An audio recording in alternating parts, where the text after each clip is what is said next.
Hey, before we get started, we got some really great feedback on our first episode. Thank you. Let's see.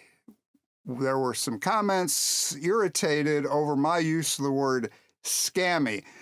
That was the least improvised sentence. We discussed internally the language there, and you'll see why over the next couple of episodes. And second, there was this sort of, okay, but get to the point. What do we do? Can we talk? Friends, we said last week that most people go to their first, town hall and they just give up, right? But if you're listening to this, you have that combination of cynicism and still a glimmer of hope, right? Now think about this for a second. You've been willing to waste endless periods of your life on all that organized junk, but we ask for just 7 minutes and you start vetching? I mean, come on! We know you've got ants in your pants about the solution. We're going to get there. It's just going to take a couple of episodes. But you need to recognize that half the problem is you. Okay? People are so dadgum impatient, while at the same time still willing to keep wasting their time on all kinds of stuff that they sense won't get them there. And that brings us to the theme of today's episode, which we're calling the casino. One of the most common grouses about the airport is they don't listen to us. You'll see congressmen routinely proposing legislation to promote community listening from the FAA. Granted, up until the third runway, airport community PR really was terrible. So it was much easier back then to brand any of their expansions in a poor light because, they were just so insensitive. For example, when people complained that they had started actually building the Great Wall of Sea-Tac before they, really had permission. Today, in fact, the port, all airports, are much better at messaging and community relations. The FAA still sucks, okay? But airport operators work on this diligently. Think about this. If you feel unheard, you can go to a port commission meeting every 2 weeks. No one shows up. There's the Highline Forum for electeds every couple of months. No one complains. There's START for community members, even though it's really just administrators. Buren has had an airport committee. Des Moines is going to restart its airport committee. There are various town halls regarding Part 150. Last year, there'll be more at the end of this year. The port's noise department is more than happy to show up at your senior center. Truly, there is no shortage of ways for concerned members of the public to be heard, okay? Port loves it, happy to do it. And it sounds very dismissive, and we're sorry, but you really do matter to this process, just not in the way you think. The port and the FAA really do want you to show up because it demonstrates that all their processes are conducted with scrupulous fairness, which they are. But when you think we had, 1 trillion angry comments about the noise and all this other stuff, you think it makes them look bad? It makes them look great. Okay? The better they are at documenting complaints and showing their willingness to listen, it scores higher for them in obtaining FAA grants. You're doing your job to help them achieve their goals, not yours. If you've ever been to Vegas, or I'm sure you've at least seen, movies, normal people don't walk into a casino expecting to win. I mean, occasionally you do win, you have a chance, that's the fun of it, but mostly you're paying money to be entertained. But the saying is, and it's true, sooner or later, the house always wins. But in any fair game, occasionally people figure out something that catches the casino off guard, and they do win. There was this professor, Edward Thorp, and rather than write another boring academic paper on game theory and statistics, he wrote a popular little thing which became a huge bestseller in 1962. It was called Beat the Dealer, sold 700,000 copies. And that is what created what you call card counting. And to prove his point that it worked, in the beginning, many people, including Thorpe and his students, went out and they won big. It's not hard to do. It just requires discipline to follow some very simple rules over and over again like a robot. The problem is they are as counterintuitive as anything you could imagine. It violates every rule of common sense that anyone would tell you about playing blackjack. Now, it was easy for an academic or professional gamblers, it's their job to win, to follow the system. But it was totally disappointing for the other 699,000 people who bought that book thinking it was some get-rich-quick deal instead of what it is. It's boring as hell for everyone except maybe, people who like spreadsheets. What we've always objected to is playing the same game over and over again once you figure out that there are obviously better options. The entire Part 150 system for sound insulation, all these town halls and studies, was in itself a game created in response to the much better approach that got shut down in the 70s. It's part of that thing we always bang on about called the Sea-Tac Communities Plan.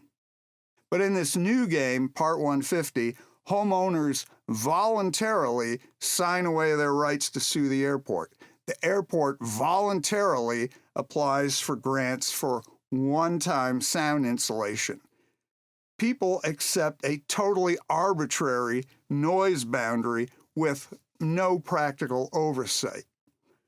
And everyone went along with it because, free windows! Which is like how casinos offer free buffet! Look, it was okay to get played like this back at the first Part 150. But that was in 1985, when casinos were still a big thing.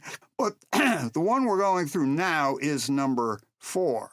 And if you walk into a casino 4 times and lose the same way each time, you're probably not even trying to win. Each time the port runs a Part 150, they get better and better at it. By now, it seems airtight. That's why people walk away from their first town hall so disappointed. But on the plus side, because they've run this same game so many times, it's easy for people to see where the holes are. You just have to have been watching. And we've been watching. The challenge is to get you to stop playing the same 1985 game. Now look, comparing the airport to a casino, it sounds mean, but it shouldn't. Casinos aren't trying to be mean. They're a fun place, right? It's just their job to take your money in an entertaining way. Every airport director I've ever talked with has been very sympathetic to surrounding communities. But the fact is they all tell the same joke, and they are not kidding. Sea-Tac is a construction project working around passengers and cargo. Like a casino manager, they're not doing all these town halls and comment periods to help you win anything. They're doing all that stuff to help you make peace with losing. That's why it needs to appear to be as scrupulously fair as possible. When card counting began, casinos figured out that the easiest way to control it was not to go hard on people. They just promoted this myth that you need to be some super genius, Rain Man, in order to do it, which is totally not true. There's one other thing about the casino metaphor.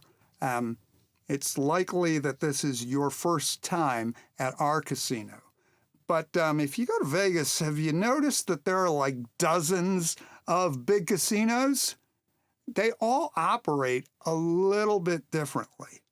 We visited at least 13 community roundtables across this great land of ours. And it turns out that airports, they do the same things, but they have different approaches towards communities and all kinds of stuff that you are probably interested in. We find it fascinating that our casino provides so little information on what happened before, and certainly no awareness of what's going on at the other casinos. But the Port, like any good casino, is very aware of how the competition is doing. We speak to community groups and administrators in the city, even this year, who repeat the same complete rubbish. That's our biggest struggle. It's easy for us to be scoldy because we see the game. It's tough for you because this is probably your first trip into the casino. Who are you going to trust? The big official-looking casino with the fancy town halls and brochures and presentations and tons of very nicely dressed electeds, and they're all telling you how great the Port is for jobs and growth and how concerned they are about following the rules of the comment period and, having public engagement. Or the slightly sketchy-looking people from STNI. Statistically speaking, you're better off trusting someone who looks like this or like this. Because for all the friendliness and the presentation stuff and all the nice suits, asking for unbiased information from any of them is like going to a casino and asking the dealer, the floor boss, "So, Floyd, I should hit on 16, right?" You want action items. Next week, we're coming out with our 2026 legislative agenda. Follow that agenda. There's your action item. Next action item, be patient. Even where our agenda looks similar to things the Port or some other cities we'll talk about, it is not. In fact, if any of it looks like the same thing you've read at STNI, that means, you need a few more episodes. So much of this is awkward. We're going to say that at least once in the next few episodes. We want you to be able to tell who is sincerely on your side and who is getting away with hand-waving. And right now, you can't see the differences. And that means you can't see the differences between our agenda and the similar-looking things the Port proposes. And you need to be able to tell the difference, both in the people and the material. You need to know where everyone stands so we can get more people truly on side. We also want to make clear how much we admire everyone's previous efforts, even when they got things wrong. Otherwise, we wouldn't be more than halfway there, as I said last week. That's what keeps us going. But, suggesting that people got things wrong and not everyone is on your side, that stings. It shouldn't. Good players don't defend their losses, they learn from them. And the best way to honor all the people who got us more than half the way there is to do what Thorp did. His general approach has been proven thousands of times in many disciplines. You walk into a situation that is designed for people who are unprepared. You have done the research, and if you have the proper mindset, you too can beat the dealer.